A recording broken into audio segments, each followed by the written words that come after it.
Bonjour à tous, bienvenue au flash de 10h sur la télévision du Burkina. 3 jours pour vivre l'entrepreneuriat social. Depuis hier vendredi, près de 1500 jeunes entrepreneurs burkinabés, des invités internationaux et des structures d'accompagnement sont réunis pour échanger ensemble, se partager les expériences pour mieux réussir dans leur domaine d'activité.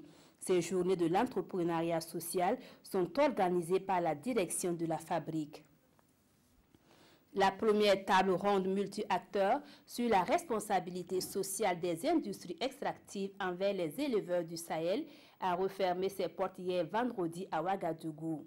Venus du Niger et du Burkina Faso, les participants ont fait des recommandations en vue de résoudre les conflits et atténuer les effets négatifs de ces mines sur les communautés riveraines des zones d'exploitation.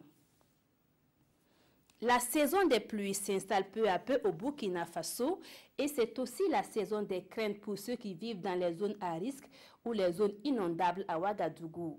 L'on se souvient encore des pluies diluviennes du 1er septembre 2009 dans la capitale burkinabé. Ces pluies avaient causé des dégâts dans plusieurs quartiers dont Dapoya. Bissiguin aussi a connu et connaît chaque année des inondations.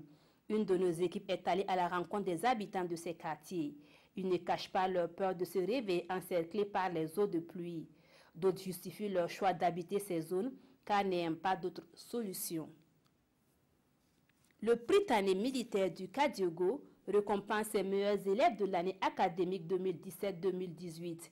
Et ce sont Apollinaire Yameogo de la classe de 5e et Erwin Poussi de la seconde qui sont sacrés meilleurs élèves.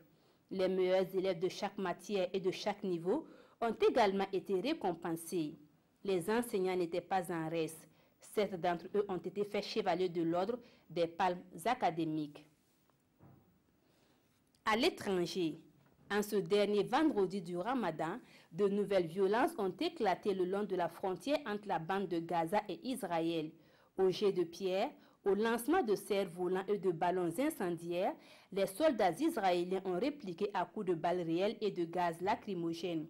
Au moins 3 Palestiniens ont été tués et une centaine blessés par balle. Pour tous ces manifestants, une seule et même obsession, le droit au retour. Voilà, c'est tout pour ce flash. Merci de l'avoir suivi. L'information revient à 13h avec Marguerite Douaniou.